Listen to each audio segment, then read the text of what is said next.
Bismillahirrahmanirrahim. Assalamualaikum warahmatullahi wabarakatuh.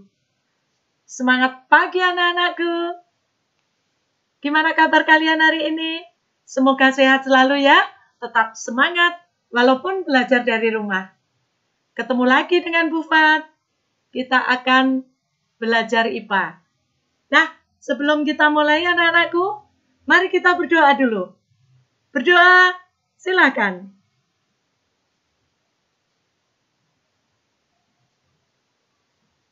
Selesai, terima kasih. Materi kita hari ini adalah tentang reproduksi generatif pada tumbuhan. Nah, tujuan pembelajaran kita mengamati organ perkembangbiakan generatif atau seksual pada tumbuhan.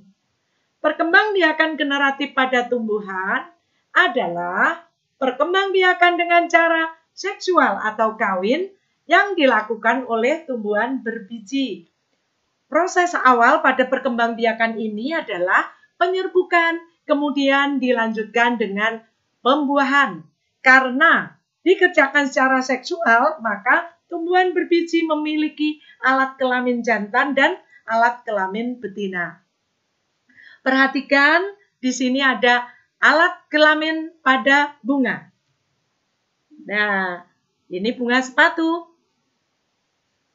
Bagian-bagiannya antara lain yang paling bawah adalah tangkai bunga, kemudian kelopak, selanjutnya mahkota, berikutnya tangkai sari, kepala sari, berikut putik, ada kepala putik, ada tangkai putik, dan ada dasar putik.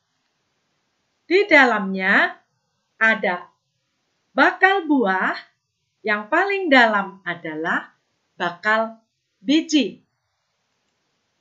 Nah, reproduksi generatif atau kawin pada tumbuhan, khususnya tumbuhan spermatofita, melalui dua peristiwa penting, yaitu penyerbukan dan pembuahan. Penyerbukan adalah sampainya serbuk sari di kepala putik untuk tumbuhan gimnospermae. Berdasarkan asal serbuk sari, penyerbukan dapat dibedakan menjadi beberapa macam. Perhatikan tabel berikut agar serbuk sari sampai kepada kepala putik. Nah, penyerbukan ada hal yang menjadi perantaranya, antara lain angin, air, hewan, dan manusia. Nah, sekarang macamnya penyerbukan berdasarkan perantaranya. Yang pertama, autogami, penyerbukan sendiri. Geotonogami, penyerbukan tetangga. Alogami, penyerbukan bastar. Di sebelahnya ada asal serbuk sarinya. Dari satu bunga yang sama, dari bunga lain yang satu pohon, dari bunga pohon lain yang masih satu spesies, dan dari bunga lain yang berasal dari varietas yang lain. Contoh reproduksi generatif. Perhatikan di sini ada jagung. Nah, perantaranya adalah angin, maka disebut anemogami. Penjelasannya, sampainya serbuk sari ke kepala putik dengan bantuan angin. Untuk ciri-cirinya, anak-anakku bisa baca di sini. Perhatikan, ya. Contoh berikutnya adalah yang dibantu oleh air atau hidrogami, yaitu pada enceng gondok. Hidrogami artinya sampainya serbuk sari ke kepala putik dengan bantuan air. Selain enceng gondok, ada tanaman air yang lain, misalnya teratai atau hidrilla. Reproduksi generatif selanjutnya dibantu oleh serangga. Ini adalah lebah. Iya. Bahasa latinnya entomogami adalah penyerbukan dengan perantara serangga. Saat mengisap padu, tubuh serangga tertempel serbuk sari, dan jika serangga beralih ke bunga lain atau menyentuh kepala putik tersebut sehingga terjadinya penyerbukan. Penyerbukan pada tumbuhan berikutnya adalah dibantu oleh kupu-kupu. Nah, ciri-cirinya, mahkotanya dan benang sari berwarna cerah, menarik.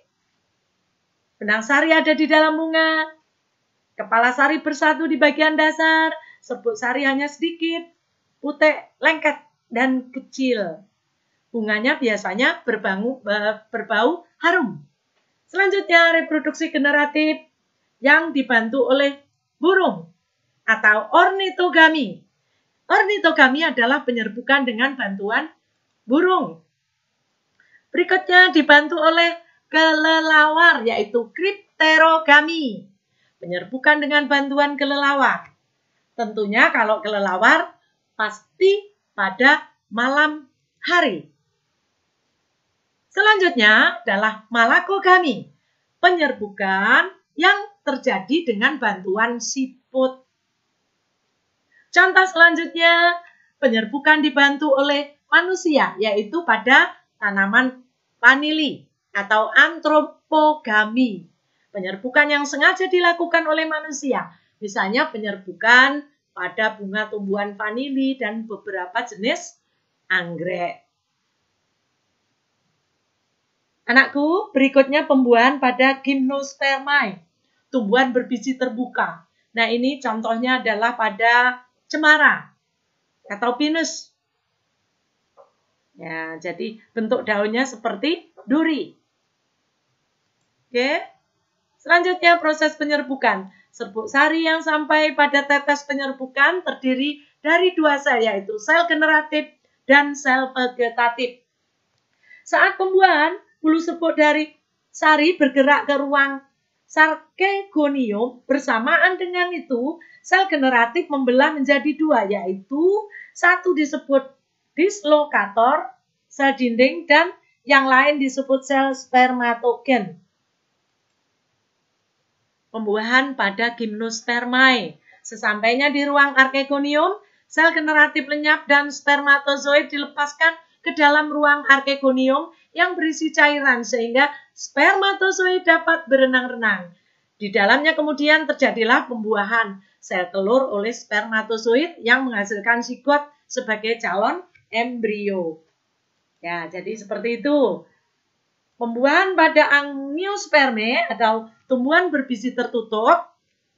Organ reproduksi angiospermae adalah bunga. Bunga terdiri atas kelopak atau kalek, mahkota atau corolla, benang sari atau stamen, dan putek atau pistilum yang berfungsi sebagai alat kelamin betina adalah putek dan alat kelamin jantan adalah benang sari. Jadi demikian anak-anak ibu penjelasan singkat materi kita hari ini. Semoga kalian bisa memahami dengan baik. Nah, tugas kalian sudah ibu share di Google Classroom. Silakan di print dulu LKPD-nya bagi yang memiliki print. Bila tidak, salin kemudian isi dan selanjutnya kalian foto dan hasilnya kirim kembali di Google Classroom. Semoga anak-anakku sukses. Kalau masih belum paham lagi, silakan dibuka YouTube. Iya. Selamat bekerja. Sukses. Salam sehat. Assalamualaikum warahmatullahi wabarakatuh.